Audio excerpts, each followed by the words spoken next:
లో మాజీ మంత్రి అంబటి రాంబాబుపై కేసు నమోదైంది. ఆయనపై 4 సెక్షన్ల కింద కేసు నమోదు చేశారు. ఆడికి అలాగే అవ్వలేరా? ఫస్ట్ అయితే ఒక లైక్ కొట్టండి, కాకపోతే పూర్తిగా వీడియో చూడండి. తప్పుడు కేసులు నిజంగా చూస్తే ఆశ్చర్యం కలిగిస్తాయి. నాకు ఆశ్చర్యం వేసింది. ఇది ప్రజాస్వామ్యమా, రెడ్ బుక్ రాజ్యాంగమా అనే అనుమానం కలిగే విధంగా నిజంగా చాలా బాధాకరంగా ఉంది. బాధపడకండి, అర్థమైన ఎదవలు చూసుకోవడానికి 7 కోట్ల ఉన్నాడు కదా. ఈ రోజు రాష్ట్రంలో ప్రతి రోజు కూడా దాడులు చేయడం, ఇవి ఏ రాష్ట్రంలో అయినా జరుగుతున్నాయా? అటు చూడు.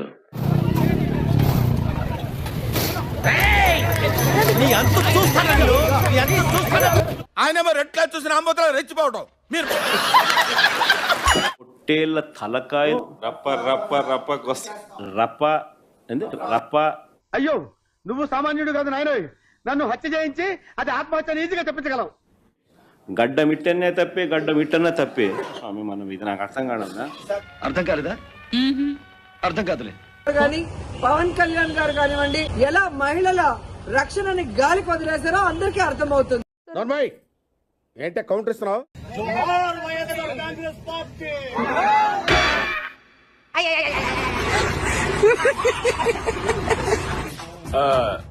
ఇదొక హఠాత్ పరిణామం.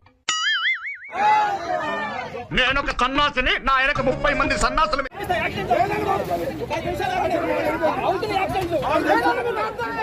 ఆయన మొహం చూడండి ఎలా ఉందో, పండు కొత్తకి గుండుకేసినట్టు. సీఎం గాని డిప్యూటీ సీఎం, హోంమంత్రి టోటల్ ఫెయిల్యూర్ కాదా నేను అడుగుతున్నా. నువ్వు నిజంగానే క్వశ్చన్ అని అడుగుతున్నావా రాధిక? మహిళలు ప్రశాంతంగా పడుకునే పరిస్థితి లేకుండా పోయింది.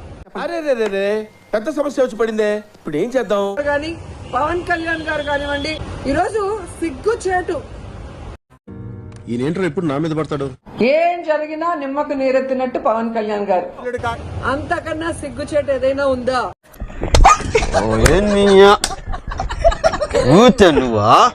ఎలా నిర్లక్ష్యంగా వ్యవహరిస్తున్నారు. మీ పార్టీ వాళ్ళకి భయం లేకుండా పోయింది.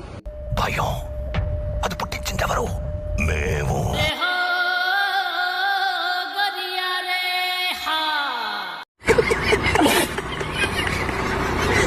ఏం చేయాలో అర్థం కాక ఆ జనాన్ని చూసి పిచ్చెక్కి అప్పటికప్పుడు అమ్మఒడిని అనౌన్స్ చేస్తారు. కామెడీయా? కొట్టానంటే పళ్ళు రాలిపోతాయి. ఆ జనాలు చూసి భయపడిపోయి ఓయమ్మ ఇదేంద్ర స్వామి అనుకుని గబ గబ గబ గబ గబ కొట్టేశారా? పవన్ కళ్యాణ్ గారు కానివ్వండి, రాష్ట్ర వ్యాప్తంగా అరాచక పాలన, అరాచకం సృష్టిస్తూ ముందుకు వెళ్తున్నారు. ఏమిట్రా అది అలా రెచ్చిపోతుంది? అది మందరికి ఎక్కువ, కైకి తక్కువ. ముందు దాని సంగతి చూడు.